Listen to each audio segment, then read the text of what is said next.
Profesor Milan Melník je vedec svetového významu. Narodil sa 9. mája 1938 v Košickej Novej Vsi. Už od mladých rokov inklinoval k chémii, ktorá ho sprevádza až do dnešných dní. Je absolventom farmaceutickej fakulty Univerzity Komenského v Bratislave, ktorá bola zároveň aj jeho prvým pracoviskom. Absolvoval niekoľko vedeckých pobytov vo svete. Prvým miestom zahraničného pôsobenia boli fínske Helsinky. Po úspešnom trojročnom pobyte zmenil zamestnávateľa. Odišiel pracovať na katedru anorganickej chémie Fakulty chemicko-potravinárskej technológie Slovenskej technickej univerzity. V 70. rokoch Milan Melník už jasne vedel, že jeho smerovanie je spojené s biokovmi. Vedecká činnosť rozšírila aj pole pôsobenia v oblasti anorganickej chémie. S jasným cieľom pokračoval v náročnom výskume. Išlo najmä o hľadanie vzťahov medzi štruktúrou, fyzikálno-chemickými vlastnosťami a biologickou aktivitou. O vedeckého pracovníka nastal veľký záujem nielen doma, ale hlavne vo svete. Dlhé roky spolupracoval s viacerými pracoviskami biochémie, biológie a medicíny vo Fínsku, Poľsku, Indii, Kanade a Japonsku.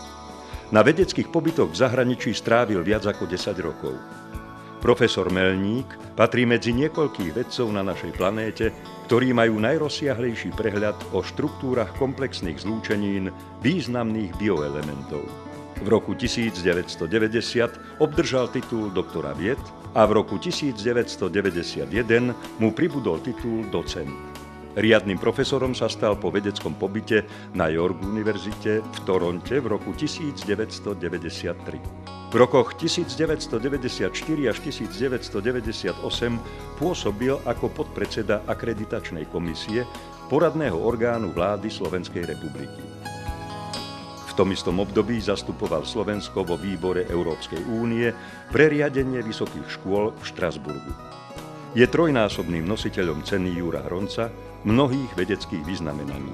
A zdá najprestížnejšie ocenenie prišlo v roku 2005. Na návrh Univerzity v Cambridge bol profesor Melník zapísaný do Svetovej encyklopédie ako vedecká osobnosť sveta.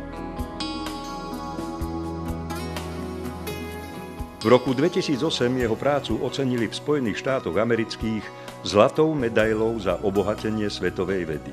Cenu venoval svojej vlasti a ľudu. K doterajším viac ako 280 pôvodným vedeckým prácam s vyše 2600 citáciami a 11 patentmi určite pribudnú mnohé ďalšie. Za celoživotnú prácu mu v roku 2008 prezident Slovenskej republiky udelil rad Ľudovíta Štúra 2. triedy. Pri náročnej práci bola s profesorom Melníkom v dobrom aj zlom jeho manželka Marta. Spolu vychovali dcéru Danu a v súčasnosti sa tešia 3 vnúčkám. Profesor Milan Melník prešiel pozoruhodným osobnostným, vedeckým a pedagogickým vývojom. Stal sa vzorom pri výchove mladých vedeckých a pedagogických pracovníkov. Nikdy nebol a ani nie je členom žiadnej politickej strany a nie je spojený so žiadnym politickým škandálom.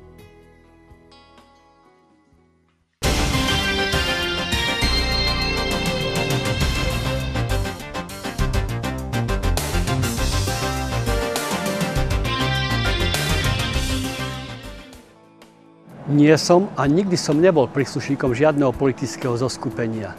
Žil som a žijem len z plodov vlastnej práce. Nemám žiadne záväzky, ktoré by mi bránili s voľnou mysľou pre spravodlivosť a nekompromisnosť presadzovať záujmy občanov Slovenskej republiky.